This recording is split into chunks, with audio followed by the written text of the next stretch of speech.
মঞ্চে উপবিষ্ট সমস্ত অতিথিবর্গকে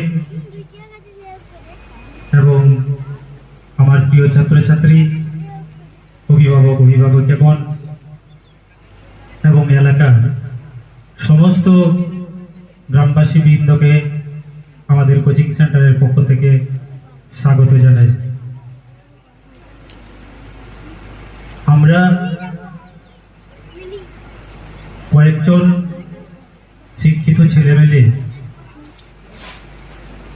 2015 সালে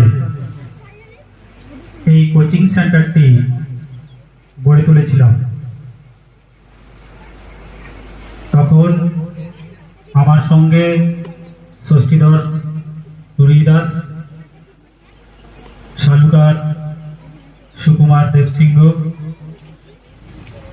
পরিমল মাহাতো সহ অনেকেই ছিল এবং সেই সঙ্গে আমার এলাকাবাসীগণ ছিলেন।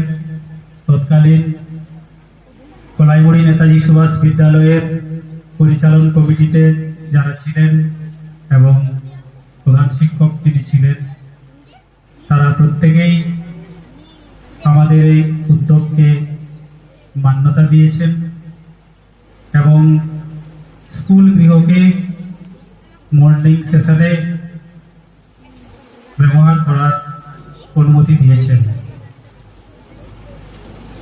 স্কুল কর্তৃপক্ষকেও আমরা কথা দিয়েছি যে আমাদের হোস্টেলে যে সকল স্টুডেন্টরা রয়েছে তাদেরকে আমরা 5 থেকে 12 অবধি সম্পূর্ণ বিনামূল্যে আমরা কোচিং দেব।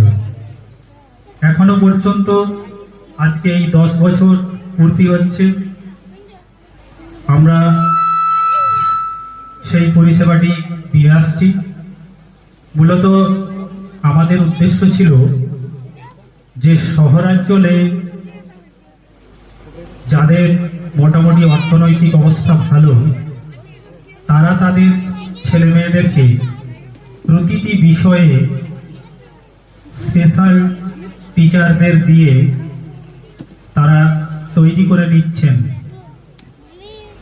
তাদের ছেলে মেয়েগুলো MA পাস, BA পাস বা কেউ ইঞ্জিনিয়ার, ডাক্তার বা আরো বড় কিছু পদে তারা চাকরি পাচ্ছে বা প্রাইভেট সেক্টরেও তারা কাজ করছে বা ব্যবসা বাণিজ্য করছে।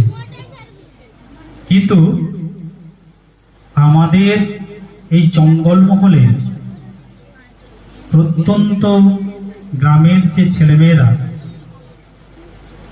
তারা তো প্রতিটা বিষয়ে আলাদা আলাদা করে টিচার নিতে পারবে না, কেননা এই গ্রামে হয়তো 1-2 জন করে রয়েছেন যারা হয়তো টিউশন পড়ান এবং তারা সকলেই সব বিষয়কেই পড়ান।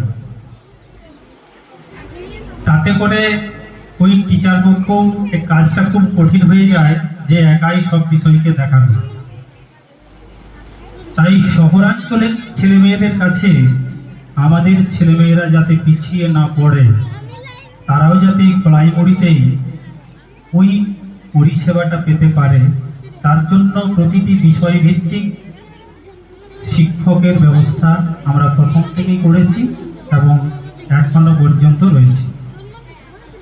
অনেক টিচার আমাদের কোচিং সেন্টারে এসে তারা পরবর্তীকালে সার্ভিস পেয়ে তারা চলে গেছে, আবার নতুনরাই রয়েছে। আরও একটা ভালো জিনিস কি না, আমাদের কোচিং সেন্টারেই প্রথম দিকের ছাত্র বা ছাত্রী যারা ছিল তারা খুব ভালো ফল করে কলেজ ইউনিভার্সিটি কমপ্লিট করে, অনার্স BEd কমপ্লিট করে তারাই এখন আমাদের জুনিয়র সেকশনে 5, 6, 7-এ বা কেউ কেউ উচ্চ দিকেও তারা এসে আমাদের কোচিং সেন্টারে পড়িয়ে যায়। এছাড়াও আমাদের আরেকটা উদ্দেশ্য ছিল কি না, আমরা প্রত্যেকেই জানি যে এখান থেকে গোয়ালতোড়ের দূরত্ব প্রায় 13 কিলোমিটার। প্রতিদিন ভোরবেলা আমাদের গ্রামের মেয়েদের ছেলেদের সাইকেল করে গোয়ালতোড়ে যেতে হবে, পৌঁছাতে পৌঁছাতে প্রায় 8টা বেজে যাবে। 1 ঘন্টা টিউশন করে ফের তাকে ফিরে আসতে হবে এবং তারপরে আবার বিদ্যালয়ে যেতে হবে। এই যে শারীরিক পরিশ্রম, এই যে ধকল বা ক্লান্তি, আগেকার ছেলেমেয়েরা হয়তো তাদের শরীর এটা নিয়ে নিত, কিন্তু এখনকার ছেলেমেয়েদের পক্ষে এটা একটা ভীষণ কঠিন ব্যাপার। তারপরে সিলেবাস প্রতিনিয়তই পরিবর্তিত হচ্ছে এবং প্রশ্নপত্রের ধরন অনেক পরিবর্তন হয়েছে। কম্পিটিশন ক্রমান্বয়ে বেড়েই চলেছে। 100-র মধ্যে এখন মনে হচ্ছে যেন 99 পেলেও কোনো সেফ জায়গা নয়। কিছুদিন আগে মেডিকেলের রেজাল্ট বেরিয়েছে, 720-র মধ্যে 720তেই 20 নম্বরেই পেয়েছে অনেক ছেলে মেয়ে। একটা কম্পিটিশন পরীক্ষা, সেটা এই আমাদের যে প্রথাগত সিলেবাসের যে স্কুলে বিদ্যালয়ে আমরা যেগুলো পড়ি সে সিলেবাস নয়, তা সত্য। তাহলে আমাদের ভাবতে হবে যে আমাদের পূর্বপুরুষরা যেরকম ভাবে জীবনযাপন করে, আমি সবার কথা বলছি না, আমাদের একটা বড় অংশ খুব কষ্ট করে আমাদের দিন অতিবাহিত করতে হয়। তাই আমি ছাত্রছাত্রীদেরকে বলবো, তোমরা যেন সেই কষ্টের মধ্যে না পড়ে যাও। আর অভিভাবকদের প্রতি বলবো, আপনারা যেভাবে কষ্ট করছেন আপনাদের ছেলেমেয়েরা যাতে করে সেই কষ্টের মধ্যে গিয়ে তারা না পড়ে যায়। আমরা চেষ্টা করছি, যেহেতু আমাদের এখানে এইচএস পর্যন্ত স্কুল রয়েছে, প্রতিটি ছাত্রছাত্রীকে আমরা ধরে রাখার চেষ্টা করছি। তাদেরকে অন্তত উচ্চ মাধ্যমিক পাস করে আমরা এখান থেকে তাদেরকে বের করব। তারা যেন ওই গোয়ালতোড়ে যাওয়ার ভয়ে, কষ্টের ভয়ে মাঝপথে পড়াটা ছেড়ে না দেয়, পরিষেবা থেকে কোনো বঞ্চিত না হয়। আমার টিচাররা খুব বেশি বেতন পায় না, কেউ 2500, 3000, 3500, তারা বাইকে করে আসে। এক প্রকার বলতে গেলে ভলেন্টিয়ারি সার্ভিসেই বলা চলে। তবু আমরা এটা চালিয়ে নিয়ে যাচ্ছি এবং আমরা কয়েকজন রয়েছি, 3-4 জন, আমাদের এটা দৃঢ় প্রতিজ্ঞা, আমরা যতক্ষণ আমাদের সামর্থ্য বা শক্তি থাকবে বা আমরা জীবিত থাকব, ততদিন পর্যন্ত প্রাণপণ চেষ্টা করব এই পরিষেবাটা দিয়ে যাওয়ার, যেন কোচিং সেন্টারটা রানিং থাকে। ছেলেমেয়েগুলো যেন এই শিক্ষা থেকে বঞ্চিত না হয়, আরো 10 বছর 20 বছর যেন পিছিয়ে না যায়।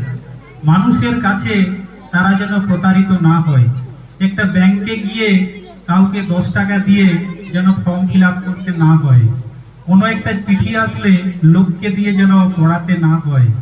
নিজের কাজটা যেন নিজে করতে পারে, নিজের হিসেবটা যেন নিজে বুঝতে পারে এবং বাড়িতে আগত অতিথি বা কোনো অফিস আদালতে গিয়ে যেন সসম্মানে শুদ্ধ করে কথাটা বলে নিজের কাজটা সে করে নিতে পারে, বুঝে নিতে পারে। এটাই আমাদের সংকল্প রয়েছে এবং সেটাই করছি। তো আমরা জানি যে শিক্ষা কোনো একমুখী ভাবে এটাকে সফল করা খুবই চ্যালেঞ্জের বা কঠিনের কাজ। তাই আমরা আমাদের দিক থেকে পুরোপুরি দিয়ে যাব।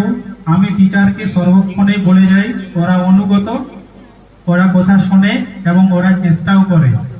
তাই আরেকটা দিক রয়েছে অভিভাবক এবং ছাত্রছাত্রী, তোমাদেরও সেই চেষ্টাটা থাকবে এবং এই 3টে দিক মেলে আমরা ট্রাই করে যাব।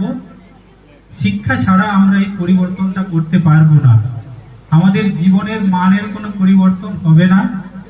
তোমরাও একদিন এই সম্মানীয় অতিথিগণ যেমন স্টেজে রয়েছেন, তারা প্রত্যেক ফিল্ডে নিজে নিজে খ্যাত হয়েছেন, তোমরাও সেই জায়গাতে যেতে পারবে।